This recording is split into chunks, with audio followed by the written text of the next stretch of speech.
You have to teach music theory, number one. And even if you say, I don't like it, I don't teach it, you actually do, because you can't teach Mm-hmm. any instrument, including voice, if you're not teaching music theory so you understand the language.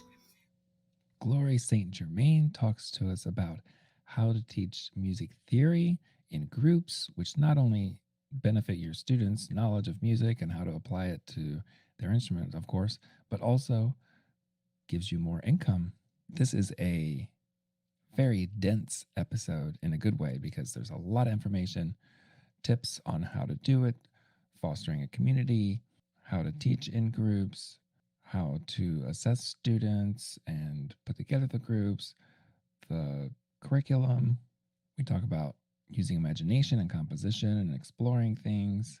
We talk about the ultimate music theory curriculum and how they have a free training to get teachers started. There's a lot going on. I hope you enjoy.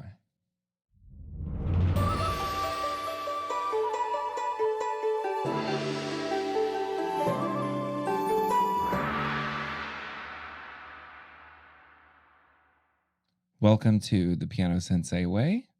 I'm Clinton Pratt, your host, and I'm here to help you master the art of running a successful piano teaching studio. I'm excited to have Glory St. Germain with us today. We're going to talk about music theory and other things related to that, I'm sure. So, Glory, thanks for being here, and briefly just tell us where you are and what you do. Absolutely. It's an honor to be here, Clinton. Thank you so much for inviting me to your podcast. So, my name is Glory St. Germain. I am the CEO and founder of Ultimate Music Theory. I'm an author. I've written over 60 books in music theory education with 5 international bestsellers in The Power of Why, Musicians, book series, and the creator of the Ultimate Music Theory certification elite educator program for music educators around the world. And I'm really so grateful to be here today and to be able to share a few tips and tricks for music educators who are passionate about teaching music theory and growing their business. Excellent. That was amazing bio or resume. And where are you in the world? That's a good question, depending on the month. But I am based in Manitoba, Canada, and I love to travel. And so, of course, I have kids that live all over the US and Canada. So, yeah, we like to hang out and get to go visit with the family. And, of course, participate in a lot of the events and music educators conferences as well. So, we have a lot of fun. Okay, great. And do you have a studio right now? Like you're teaching students as well, or are you just teaching No, teachers? yes. So we have a team of 14 people, and we teach music teachers how to grow their business to productivity and profitability so they can easily run a music teaching business and scale to 6 figures. We do a lot of workshops. We have a lot of free trainings. In fact, if you'd like the teaching success formula, you can simply go to myumt.com. So myumt.com. It's a free masterclass training, and you can learn all about the teaching success formula in how you can grow a 6-figure business being a music educator. And the thing about teaching music theory, Clinton, is that it doesn't matter if you're teaching violin, if you're teaching piano, voice, whatever instrument it might be, you always need music theory. It is the universal language. And when we look at musicians that collaborate with other artists from around the world, they need to all speak the same language, so to speak, when they get into collaboration or just sitting in on a set and being able to read a lead sheet. So we really provide a high caliber of music education, not only for music teachers' business, but also in the realm of music education through music theory.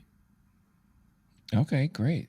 So tell us a little bit about your musical upbringing, maybe. So, like, did you take lessons as a child? What instruments? Did you learn music theory as a young child? Or tell us about that. Sure. Well, I grew up fortunately, I was blessed to grow up in a musical family. My father was a multi instrumentalist and my mother as well. And I started music lessons when I was about 6 years old.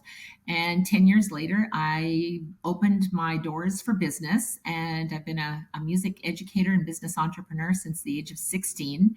And for us at home, it was kind of like brushing your teeth. You just do it every day, and it wasn't an option. And for me, and it's interesting because we're music educators, but for me, my music teacher, who I love dearly, but she wasn't very confident in teaching music theory. And therefore, I didn't do very well in learning the language of music theory. And I really felt that it held me back. And subsequently, as I started teaching, I wasn't very good at teaching music theory either. And so I sent my students to other teachers that I thought would be doing a better job for them. And it came to the point, Clinton, where I realized A or B, either A, you better learn this, or B, you're going to start losing your clients, your customers, which of course are your students. So it was then that I decided to take matters into my own hands, and I found a teacher who was a great teacher at music theory, took all of the training, achieved my ARCT, which is the Associate from the Royal Conservatory of Music as a teacher.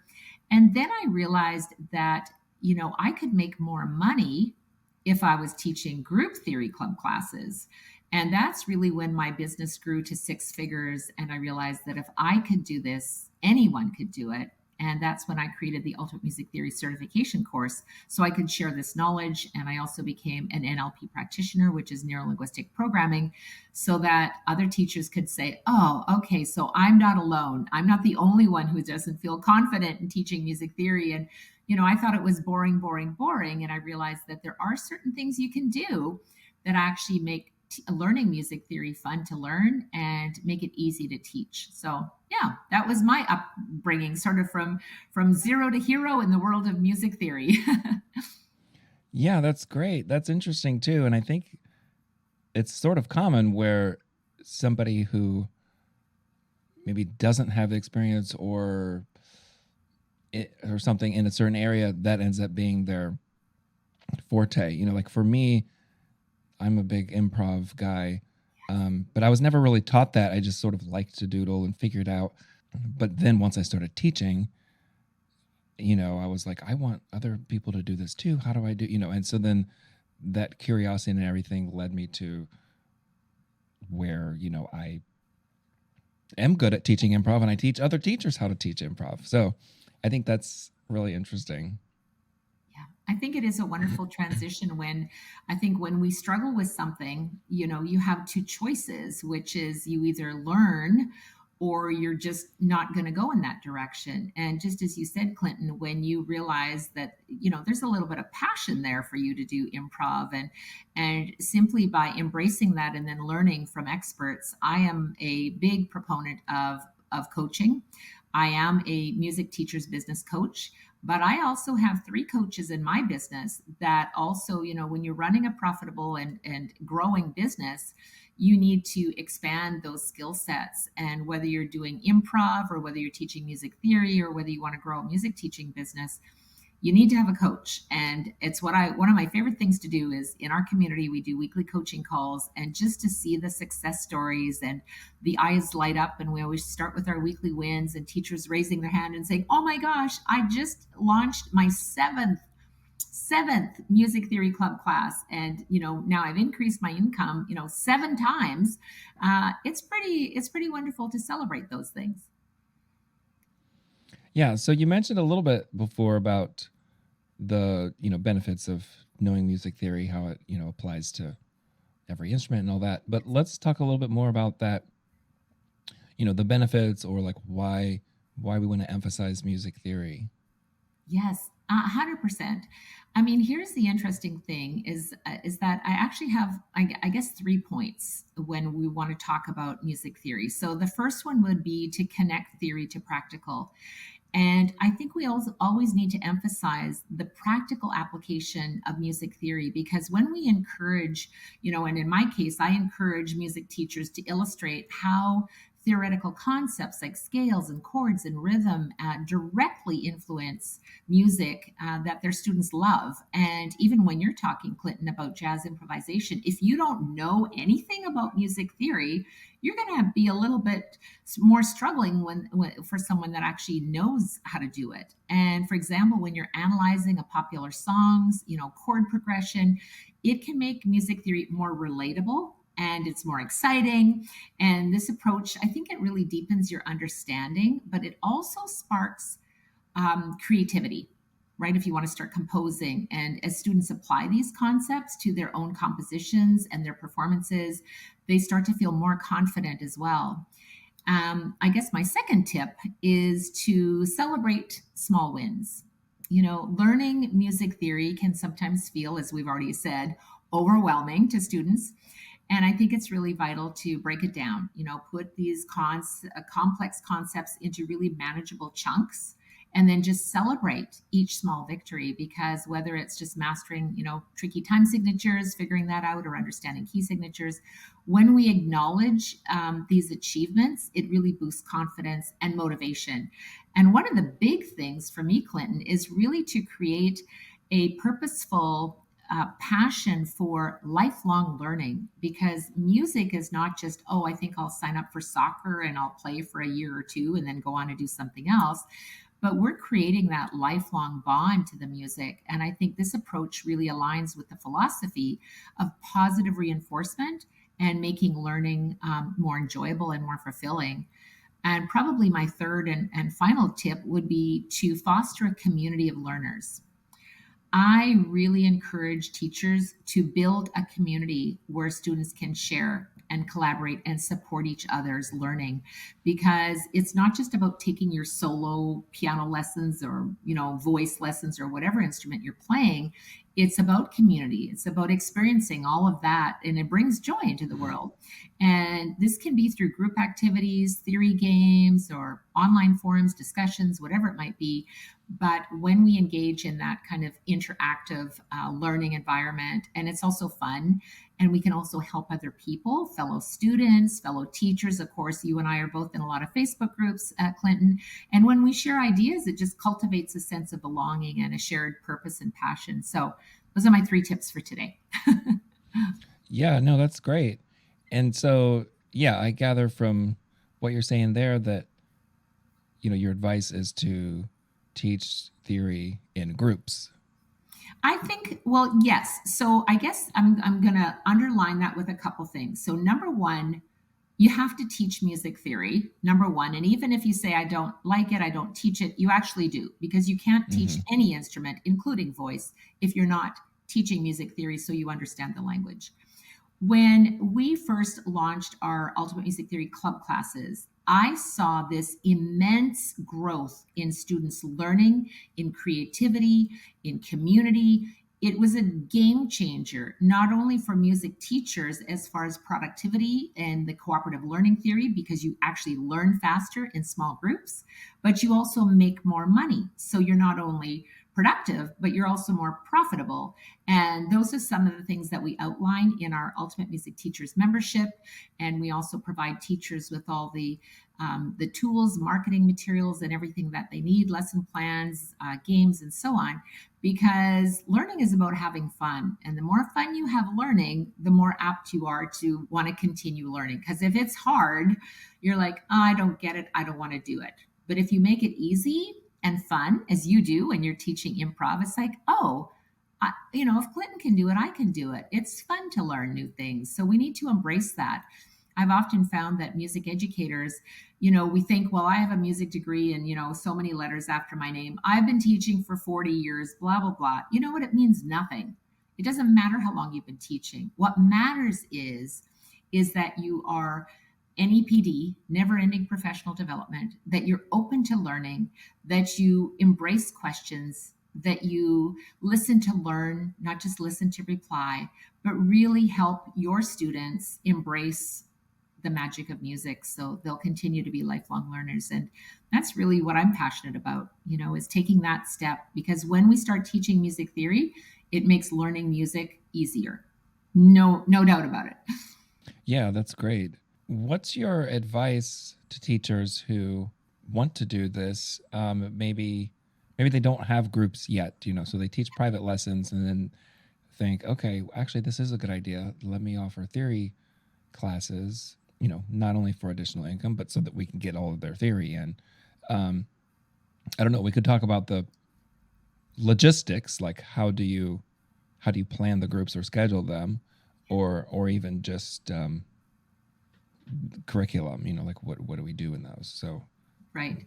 Well, I think that's a really great question. Really great question, Clinton. So there's a few things. So number one, you're teaching music theory. Okay. And now you're thinking, well, okay, Miss Glory St. Germain, I would like to teach some groups. Where should I get started? So the first thing that I suggest, and we actually have all of this information inside our Ultimate Music Theory Teachers membership. If you want to learn more about it, it's just teachumt.com. So, one of the things that we introduced there are the first thing that you want to do is look at your schedule. You want to make sure that this is going to work for you. When is it convenient for you to teach a group? The next thing that you want to do is do an assessment. So I've had multiple students come to me from other teachers, and it doesn't matter what age they are. What matters is what is their abilities and what is their skill set and knowledge level. So the first thing I suggest is that you do an assessment exam, and we provide you all of these tools inside our program. So you can simply take the assessment exam, give it to your student. We also provide you with the answer pages. And so if your student is doing fairly well in the Prep 1 level, then maybe they're ready to go into your Prep 2 level class. And if they kind of failed miserably at that one Prep 1 exam, then that's the level they should go into. So it's not really about the age of the student, but it's about the level. I would suggest if you've never taught theory club classes before and you're a little bit nervous about it, that you definitely check out our free training. It is at myumt.com. It's free training so that you can get the teaching success formula so you know where to start and just go through it at your own tempo whenever it's convenient for you. You'll have instant access to the resource. One of the things that I found too is that we talked a little bit about building community. And even when you're teaching, and if you just start off with putting 2 or 3 or 4 kids in your theory club class, you will soon learn that this fosters much faster learning. And that's called the Cooperative Learning Theory. And it's actually 5 disciplines that are all improved when we learn in small groups. And it's also a time saver. I know for me, Clinton, I don't know about you, but when you repeat the same thing like 100 times, you may as well just say it once and have 6 kids in the class. So I guess the last thing I wanted to mention is that when you're teaching theory club classes, it's something that is easily taught on a Zoom platform and is easily taught online. Many of our Ultimate Music Theory certified teachers have students in multiple countries, and they teach them all at the same time. They teach them all online. They're all going through the Ultimate Music Theory program, whether it is Prep 1, Prep 2, Basic, Intermediate, or Advanced. And it really is an important tool for teachers to at least explore. Right? If you're open to learning new things, I would say just try it. You'll never know how much fun you might have teaching groups. do you want to connect with other teachers in person? Do you want to learn new teaching strategies and explore outside the box approaches? Join us at the Creative Teaching Conference, a radical retreat to recharge and reinvigorate your teaching. This unique conference was started by me and my 2 friends and colleagues, Christopher Oil and Tony Parlapiano, back in the summer of 2022. All 3 of us had so many ideas we wanted to share, but instead of trying to get selected for an MTNA or NCKP conference, we created our own event. We each present a few workshops, but we also have guest presenters as well. Topics include improvisation, composition, student-led learning. You'll experience inspiring workshops on creative teaching strategies and creative performance ideas. Learn about different ways to structure lessons, such as online groups, memberships, and subscription models. We eat meals together and plan social time so you can connect with teachers from all over the country, forming new musical friendships that will last a lifetime. Mark your calendars for July 7 to 9, 2024 in Cincinnati, Ohio. Check out creativeteachingconference.com for more info. How do you, or how did you, convince, clients or parents, hey, you've been coming for weekly private lessons. Yes. Now you also need to come to a group because Yes. the theory is going to be helpful and it'll be fun and all of this. Absolutely. How do you do that? How do you sell that? Yes, that's a really great question again, Clinton. One of the things that I realized is that I wanted to help my students really be committed to practicing their craft. And what happens is when students don't practice or there's no motivation behind it, they tend to kind of fall behind. And when I started offering my theory club classes, it wasn't me selling it, it was me presenting the offer that showed not only how much fun they were going to have in theory club class, but how it would help them in their musicianship skills. And what I did is I first offered a 6 week camp. So it was a tryout camp. What have you got to lose? You're going to sign up for 6 weeks. And I also told them that if they wanted to, they could bring a friend. So, Clinton, I'm sure you've got a friend who might not be playing the piano, they might be a trumpet player, they might be a singer. And as long as they want to come to theory club class, obviously they have to enroll in the program, but it's 6 weeks. And when I launched that, I actually reached out to my parents initially and said, hey, I would call the parent Clinton. I'd say, hey, Clinton, your daughter has graduated.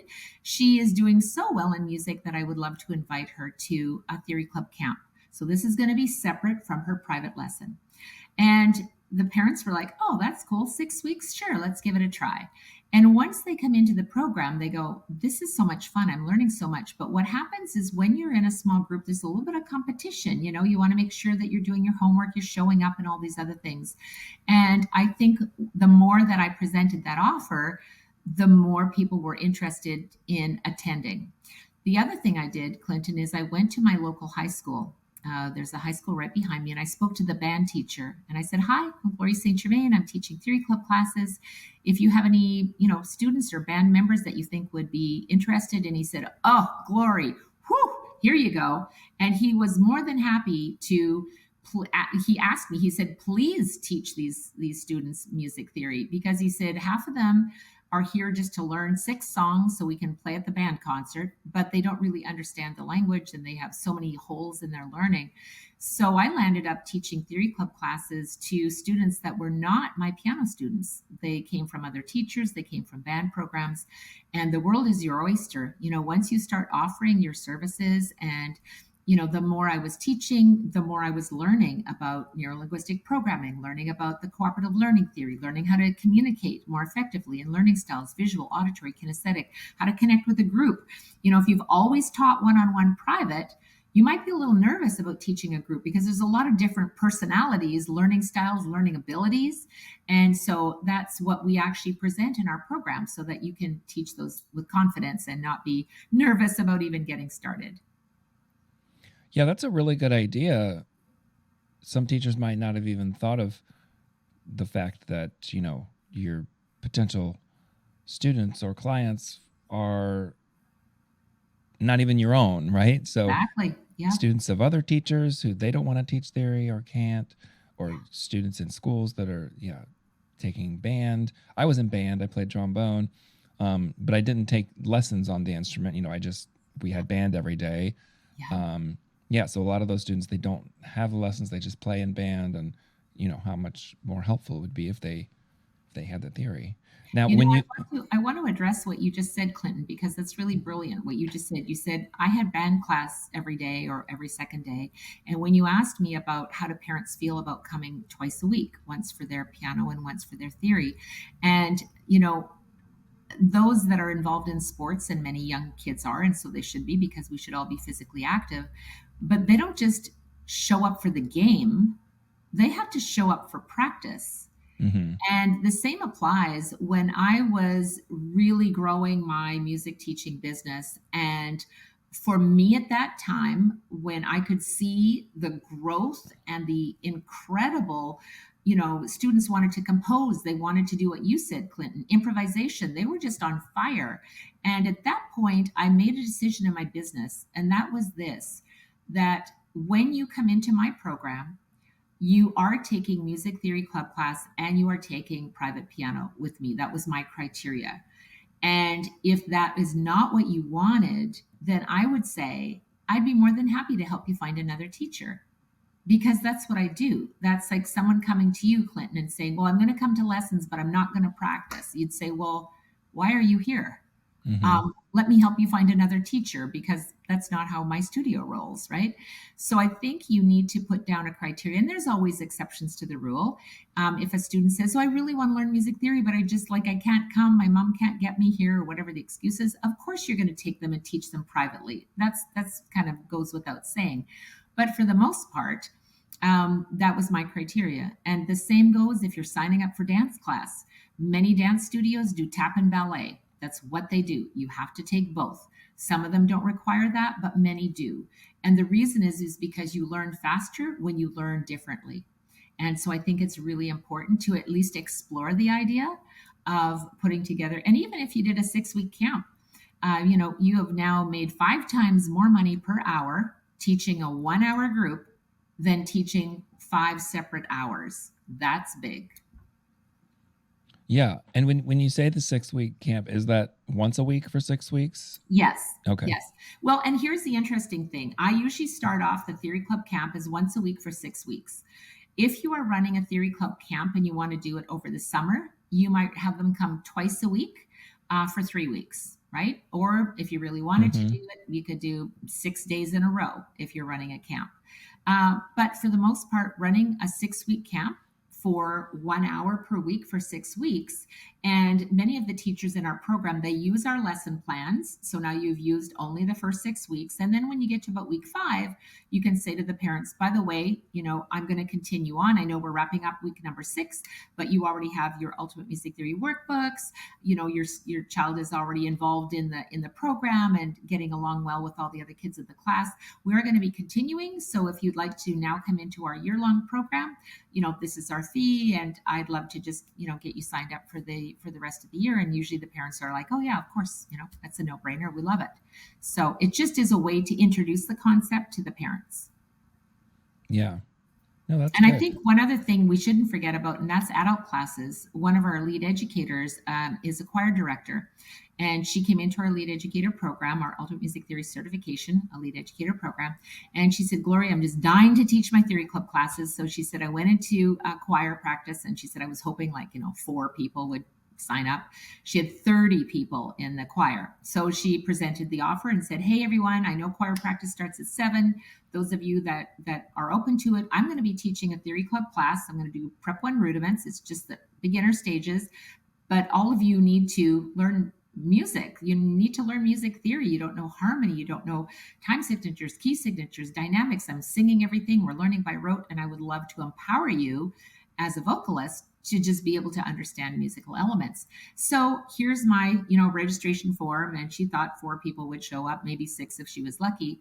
And she kind of called me frantically, Clinton, because she said, Glory, I need to order 30 Prep 1 books. They all put up their hand and said, yeah, let's do this. It'll be great. So you can imagine how excited she was. And she's still teaching theory. And she started off with a 6-week camp, and now they just Mm-hmm. rolled it into part of what they do every week. So she's very successful at what she does, and she's having a lot of fun. Yeah. Yeah. That's great. I wonder if you could give us a few examples of some activities Yes. for theory groups, because teachers might just be thinking, okay, we're all gonna fill out the circle of fifths together or something. I don't know. Right. Um, I'm glad you asked that. So, inside the Ultimate Music Theory lesson plans, we actually have a criteria that follows a very systematic, successful layout for a 1 hour theory club class. So, the first thing that you do is you always introduce the new concept. And when you're teaching the new concept, what you want to do then is go through the homework that is being assigned, and you're going to do one little snippet of each exercise together in class. And then what we do is we kind of have our implementation time. This is really important, Clinton, because while students are implementing, so they're actually going to do some of the homework in 10 minutes during the class, it's time when you can be marking the previous lesson's homework. But also, what happens during that time is you can see who takes a long time, who's really slow with writing in their answers, who's speedy, who doesn't read directions, and we all know that happens, who doesn't understand the directions, who is struggling with this, who is super sharp with that. So it is really a time when you can do a bit of assessment, right? The next thing that you want to do is you want to do gamification. And part of our lesson plans always include gamification. The Ultimate Music Theory app correlates to the Ultimate Music Theory workbooks. And you can use the app on your computer, you can use it on your iPhone, on your iPad. But gamification is so important, number one, because it's fun to play a game. But number two, it's because you are proven, learning through answering questions, right? And Hmm. so it's fun to have these interactive games. We also have them inside our membership. The next thing that you want to do is do practical. So inside the Ultimate Music Theory workbooks, you're going to see the analysis page. This is why we're learning music theory. And every one of the analysis pages is music that is at that level.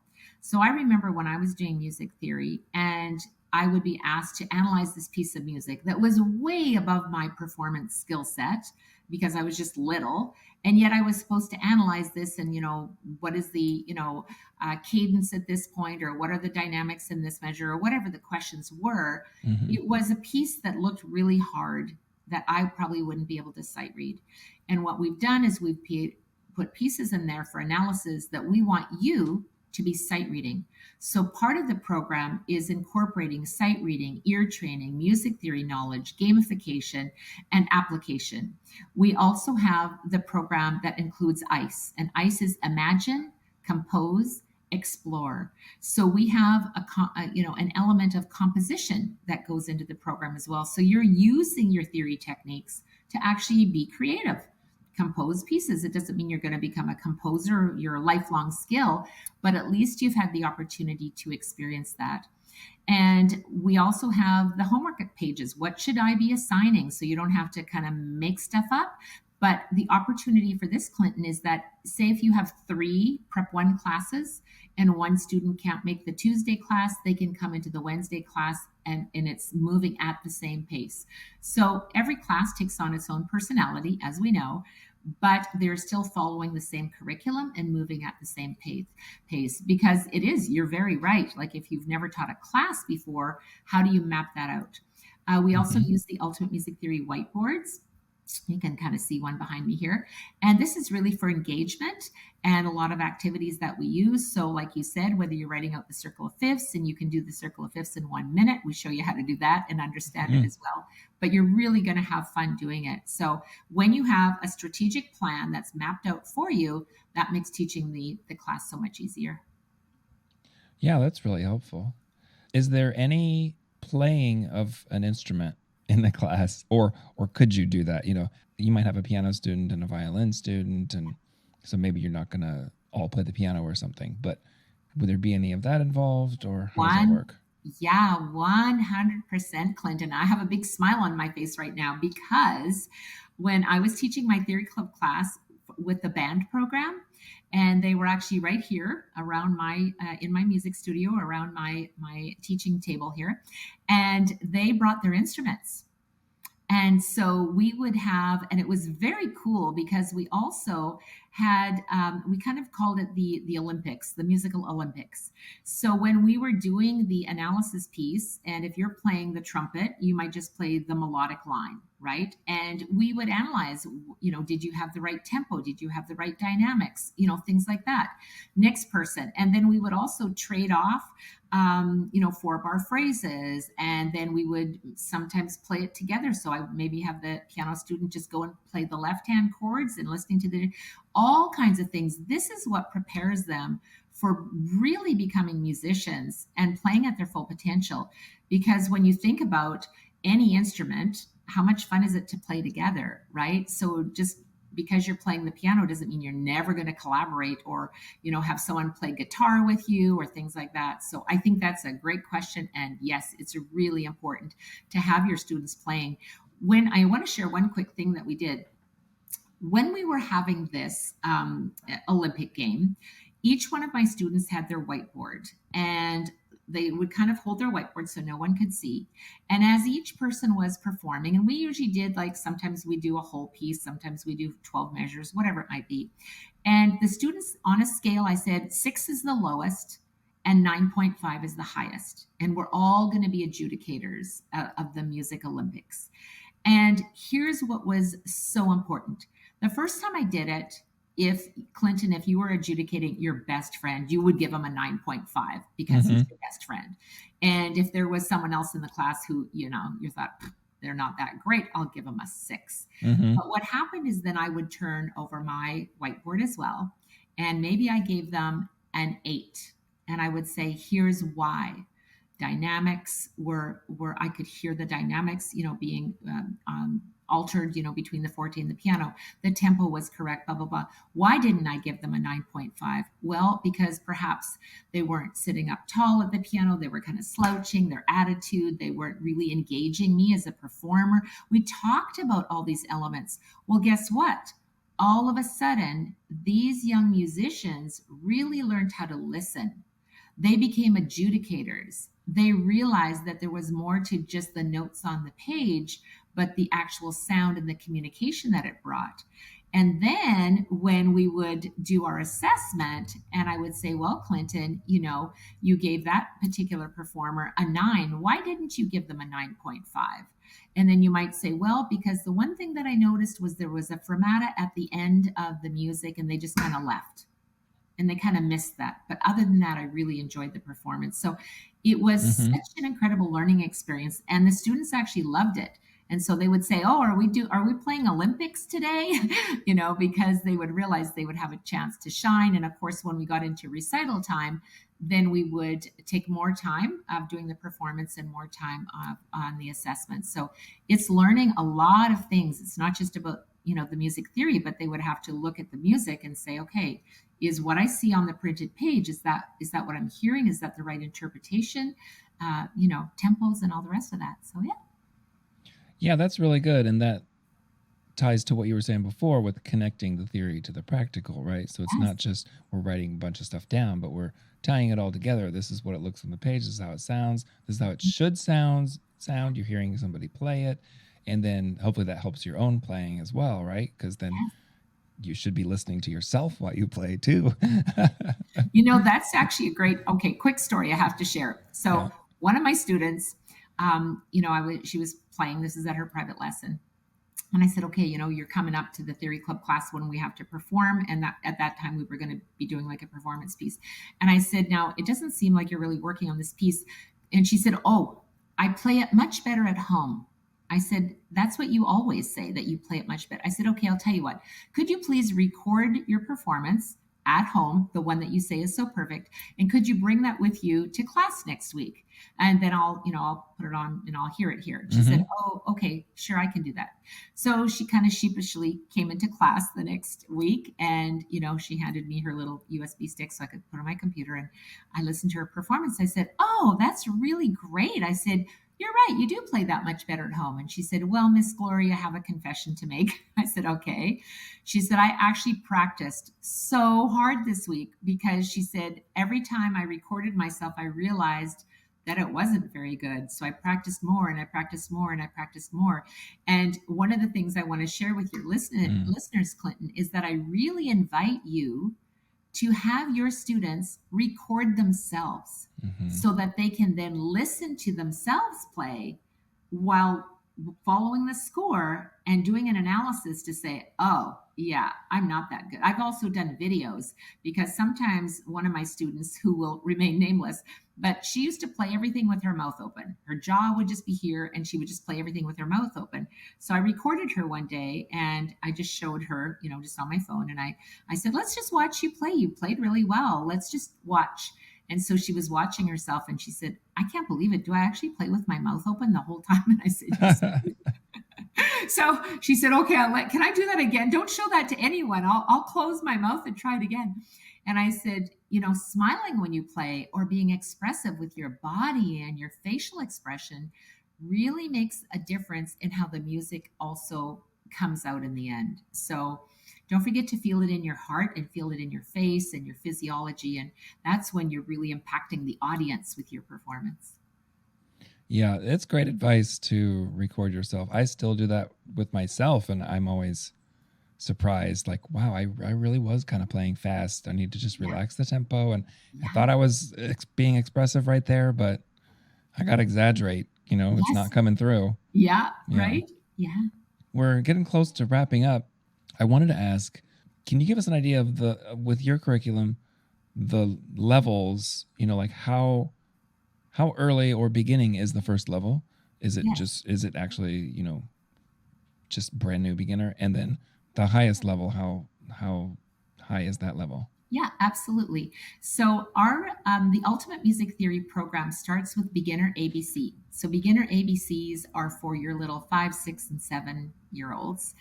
Sometimes teachers will put a 7 year old in beginner A, or even an 8 year old in beginner A. And again, it depends on their knowledge level or if they're just starting. So you go through beginner ABC. Then the next one is Prep One. Now, the beauty of our program is that it has many entry levels. So if you have a student who is 8 years old and has been taking music for a couple of years, they can go right into Prep One rudiments, right? If you have an adult student that has started some music theory, they may go into Prep One, or you may just put them right into Prep Two. If you've had a student, doesn't matter what age they are, but they're basically advanced but haven't done too much theory, then they can go into the basic rudiments workbook.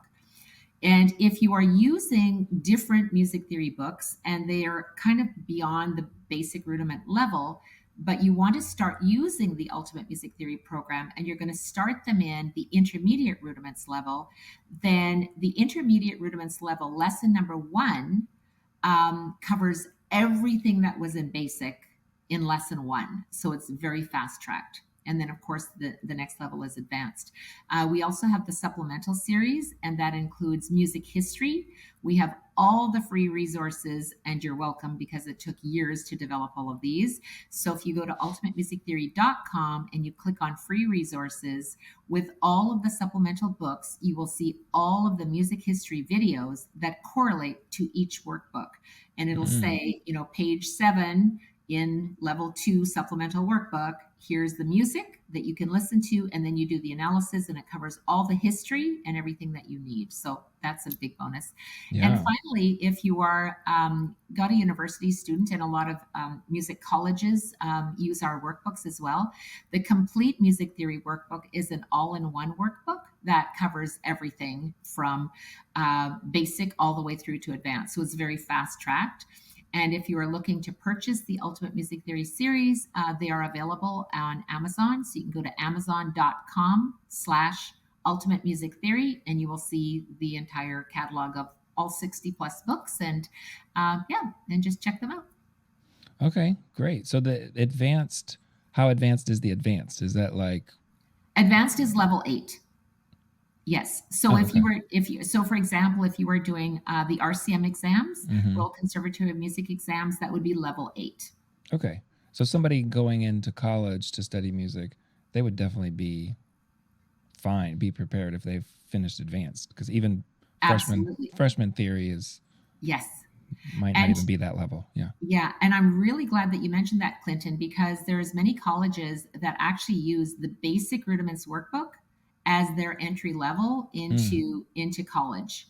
So if you want to be ahead of the game, I would definitely say go through the Ultimate Music Theory program if you are looking to really have that skill set. One of the things, and it's, I think, the success story behind our program and why students are scoring over 90% on their exams, is because every workbook has 12 lessons.